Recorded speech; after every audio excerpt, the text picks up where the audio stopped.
थे तो हमसे ये हमेशा कहा जाता था कि अपने घर के बुजुर्गों की आदर करो, उनकी रिस्पेक्ट करो। और जब हम बड़े हुए तो हमने देखा कि हाँ, ये बात सही है। हमसे ये इसलिए कहा जाता था क्योंकि वो हमसे ज़्यादा दुनिया देखे हैं, वो हमसे ज़्यादा तजुर्बेदार हैं और शायद इसीलिए वो उस घर के बुजुर्ग हैं। नमस्कार, आप देख रहे हैं SPN 9 न्यूज़ और मैं हूं अनुश्रुति। आज हम बात करने वाले हैं इसी टॉपिक पर कि क्या घर में या फिर क्या पार्टियों में या फिर किसी और राजनीतिक पार्टी में क्या ये जरूरी नहीं है कि आप अपने बुजुर्गों की रिस्पेक्ट करें, आप उनका आदर करें, आप उनका सम्मान करें। और ये जो अगर हम पूरे भारतवर्ष में देखें तो एक ही बात इस समय जो है सबके जबान पर है कि कहीं ना कहीं बीजेपी ने अपने बुजुर्गों का पत्ता कट किया है।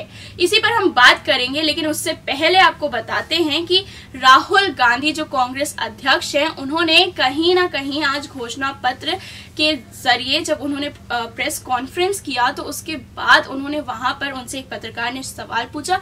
उनको रोकते हुए उन्होंने रणदीप सुरजेवाला जो कि कांग्रेस के स्पोक्स पर्सन है, उनको कहा कि मेरे पीछे जो पैनल बैठी है उससे भी क्वेश्चन पूछा जाए। उनके पीछे जो पैनल बैठी थी उसमें सोनिया गांधी जो चेयरपर्सन है कांग्रेस की, पूर्व प्रधानमंत्री मनमोहन सिंह और पूर्व वित्त मंत्री पी चिदम्बरम जैसे सीनियर लीडर्स वहां पर बैठे हुए थे। और कहीं ना कहीं यहाँ पर देखा गया कि राहुल गांधी के इस जेस्चर से उन्होंने ये साबित किया कि वो आज भी अपने पार्टी के सीनियर लीडर्स को उतना ही रिस्पेक्ट देते हैं जितना वो शायद 4 साल या 5 साल पहले देते थे।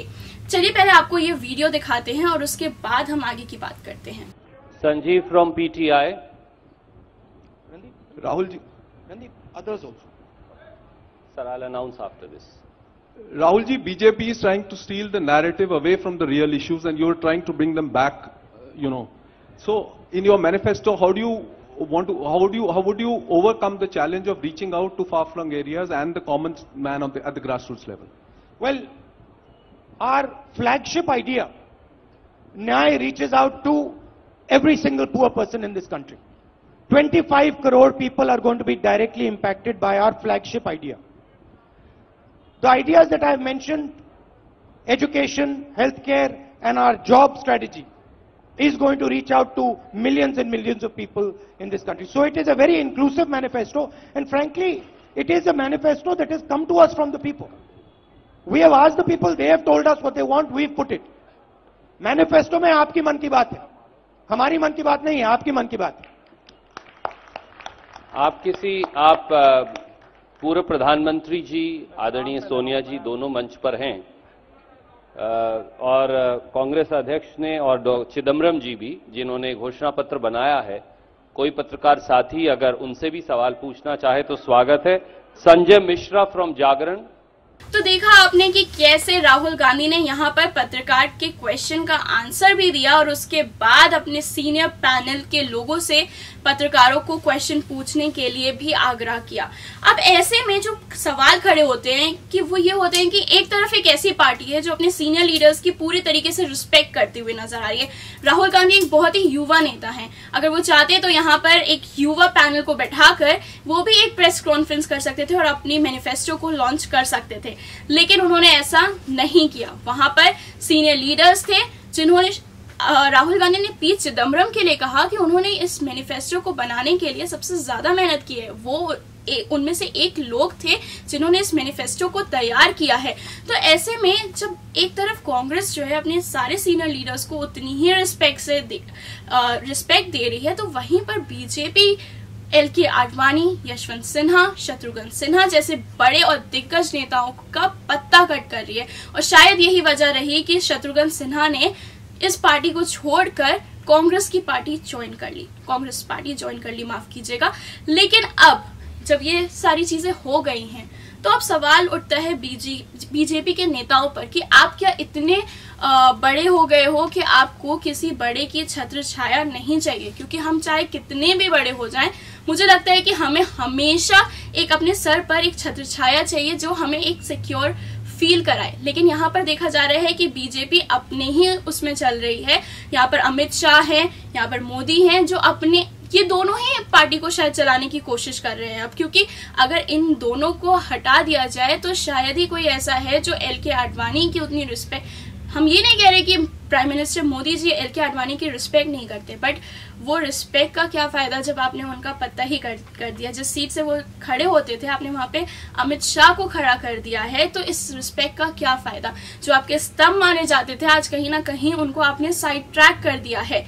तो ये थोड़ा सा देखने वाली चीज है कि आखिर हमारी राजनीति किस ओर जा रही है। हम एक तरफ अपने परिवार में बुजुर्गों की रिस्पेक्ट करने की बात करते हैं, लेकिन वहीं दूसरी तरफ हम क्या करते हैं, हम उनका पत्ता कट कर रहे हैं। हम कहते हैं कि हम उनकी बहुत रिस्पेक्ट करते हैं, लेकिन सॉरी हम उन्हें राजनीति में नहीं ला सकते हैं।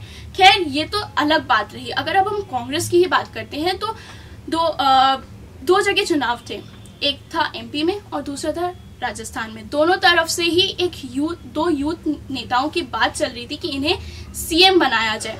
वो थे ज्योतिरादित्य सिंधिया और सचिन पायलट। लेकिन यहाँ पर देखा गया कि एमपी में कमलनाथ को जो है सीट दी गई, वहीं दूसरी तरफ जो सीट दी गई वो दी गई अशोक गहलोत को। जी हाँ, राजस्थान से अशोक गहलोत सीएम बने और एमपी से कहीं ना कहीं कमलनाथ सीएम बने। और यहाँ पर देखा गया कि कांग्रेस में मतलब राहुल गांधी ने अशोक गहलोत और कमलनाथ को थोड़ा सा ज्यादा दर्जा दिया इन दो मुकाबले सचिन पायलट और ज्योतिरादित्य सिंधिया के।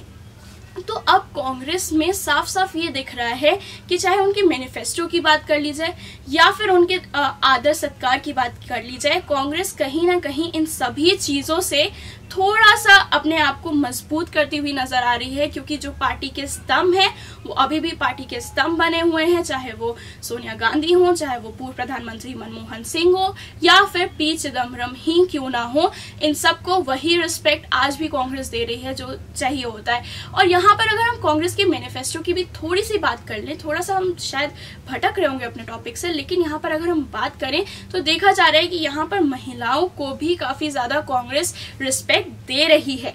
जैसे कि 72,000 अगर रुपए जाएंगे सालाना तो वो किसके अकाउंट में जाएंगे, महिलाओं के अकाउंट में जाएंगे। तो ऐसे में कहीं ना कहीं ये चीज दर्शाती है कि कांग्रेस सिर्फ ना तो बुजुर्गों को ना तो सिर्फ महिलाओं को बल्कि सबको साथ ले चलने की बात कर रही है। यहाँ पर उर्मिला मातोंडकर ने भी कहा था कि कांग्रेस सबको साथ लेकर चलती है। इवन शत्रुघ्न सिन्हा ने कहा था कि राहुल गांधी एक ऐसे नेता हैं जो सबको साथ आगे ले चलने की बात करते हैं। तो ऐसे में अब बीजेपी के ऊपर बहुत बड़े क्वेश्चंस उठते हैं कि आपने यहाँ पर ऐसे कर दिया है कि आपके ऊपर क्वेश्चन उठेंगे ही उठेंगे। आपसे पूछा ही जाएगा सवाल कि आखिर एल के आडवाणी की सीट आपने क्यों खाई, यशवंत सिन्हा कहाँ है। शत्रुघ्न सिन्हा को पटना साहिब से सीट दे सकते थे लेकिन आपने नहीं दिया। इसके बाद फिर अगर गिरिराज सिंह की भी बात की जाए तो आपने उनको बेगूसराय दे दिया जहां से वो खड़े नहीं होना चाहते थे। तो जितने भी सीनियर लीडर्स हैं वो कहीं ना कहीं बीजेपी से या ये कह लें बल्कि कि अमित शाह और मोदी जी से कहीं ना कहीं थोड़े से नाराज जरूर हैं।